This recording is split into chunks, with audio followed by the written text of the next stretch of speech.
네, 안녕하십니까. 반갑습니다.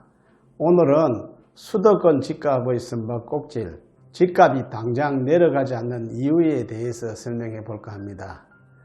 강남 4구를 비롯한 마용성이라고 마포, 용산, 성동 등 이미 집값이 올랐던 지역은 요즘 값이 많이 떨어지고 있습니다. 그러나 떨어지는 비율은 뺑아리 눈물 정도입니다. 매수세가 벽에 근접한 채 피로감에 쌓여 더 이상 차고 오를 힘이 없다고 보는 게 옳을 것 같습니다. 세상의 일이란 한계점이 있는 것이기에 계속 오를 수만은 없는 것입니다.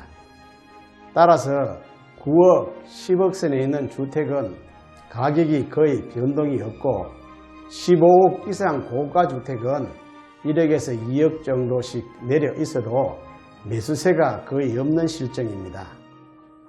그런 연유인지 그동안 별다른 변동이 없었던 강북이 서서히 고개를 들고 있습니다. 2019년 연말보다 몇 천만 원대 오른 값으로 거래가 되고 있고 구로, 강서, 영등포, 금천, 관악, 성북, 광명, 성남, 하남 등이 강남에 비해 낮은 곳이기에 이러한 지역이 뜨고 있습니다. 요즘 수용성이라고 많이 들어보셨을 것입니다. 수원과 용인, 성남을 말하는 건데 이 수용성 아파트 값이 계속 뛰고 있습니다. 특히 재개발이 한창인 수원이 2억에서 3억씩 올라 있는데 수원 8달구의 경우 일주일 사이에 아파트 값이 2% 넘게 폭등했습니다. 수원의 사대문 안은 대부분 단독주택인데 이게 재개발을 시작한 것입니다. 수원의 도심인 8달 6구역 힐스테이트가 분양을 했는데 무순위 청약이 거의 1만 대 1에 육박했다고 전해집니다. 앞으로 8구역, 10구역, 12구역 등 큰 장이 설 때마다 난리를 피울 것입니다. 그런데 이 수용성만 오르는 게 아닙니다. 규제에 따른 풍선 효과가 이외 지역으로까지 확산되고 있습니다. 새 아파트 입주가 몰려서 한때 미분양의 무덤이라고 불린 동탄을 포함한 화성의 아파트, 구리와 시형 아파트 값도 오르고 있습니다. 이렇게 풍선 효과가 나타난 지역을 추가로 정부가 규제하는 방안을 만지작거리고 있는데요. 문제는 외지인들입니다. 수원이나 용인, 성남 등 신규 분양에 외주인들이 더 많습니다. 외지인들이 이사를 하기 위해서 청약을 할까요? 아니면 투자를 하기 위해서 청약할까요? 이는 초등학생에게 물어봐도 투자 또는 투기를 목적으로 청약한다 할 것입니다. 그래서 집값은 결국 오른다는 것입니다. 한쪽을 누르니 다른 한쪽이 다시 올라오고 아니면 돈이 낮은 곳을 찾아 흘러내려갑니다. 한번 오른 집값이 쉽게 떨어지지는 않겠지만 12.16 대책이 워낙 강하고 후색 대책이 줄줄이 나와 오르기는 힘들 것이라고 하는데 그래도 여기저기 계속 오르고 있으니 귀신이 고칼 노릇입니다. 값이 내리지 않는 이유가 무엇인지에 대해서 한번 살펴보겠습니다. 첫째는 시중에 돈이 많습니다. 유동성이 풍부하다는 것입니다. 어디에 있는지 잘 모르지만 천조라는 돈이 시중에 떠돈다고 합니다.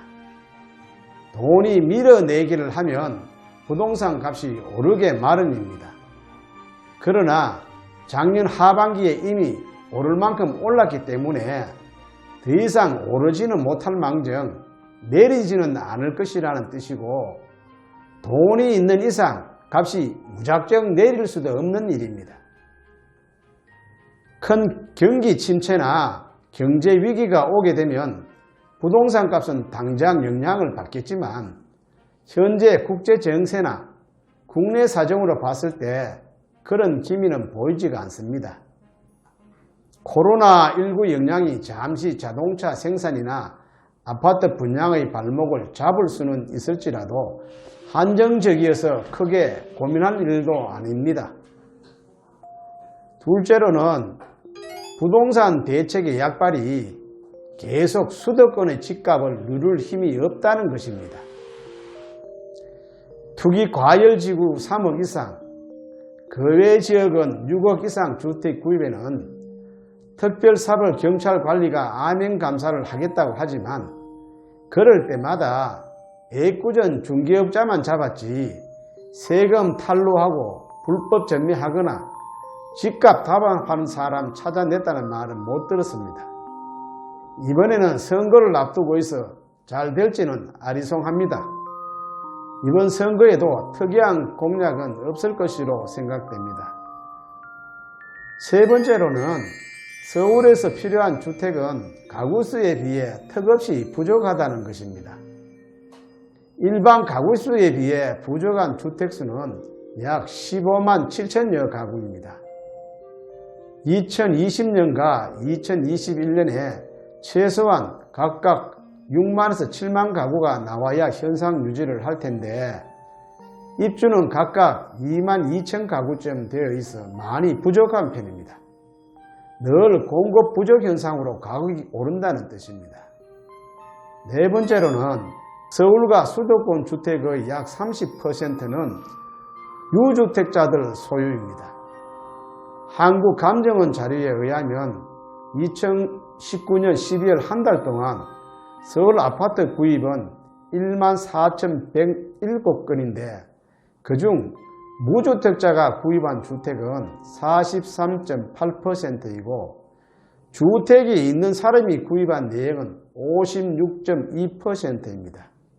결국 60% 가까이에 있는 집 있는 사람이 또 집을 샀다는 이야기입니다. 현금 여유가 있는 유주택자들이 사놨으니 집값이 내릴 리가 있겠습니까? 성남, 용인, 수원, 광명, 하남, 분당 다 마찬가지입니다. 유주택자들은 전부가 투자로 사놓은 것입니다. 돈이 있는 사람들이기에 아쉬울 것이 별로 없는 것입니다. 앞으로 5년이고 10년이고 기다리면 가격이 또 오른다는 것입니다. 3년 전부터 서울에 집을 산 사람들 중 70%는 갭 투자자입니다.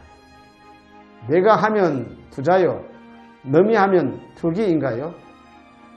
정부가 추가 규제 지역 지정 놓고 만지락 하는 사이에 골든타임은 놓치는 것은 아닌지 투기와의 전쟁에서 절대 지지 않겠다는 약속도 부동산 대책은 전격적으로 실시해 효과를 극대화하겠다는 공언도 무색해졌다는 지적이 나오고 있습니다. 네, 오늘 제 이야기는 여기까지입니다. 감사합니다.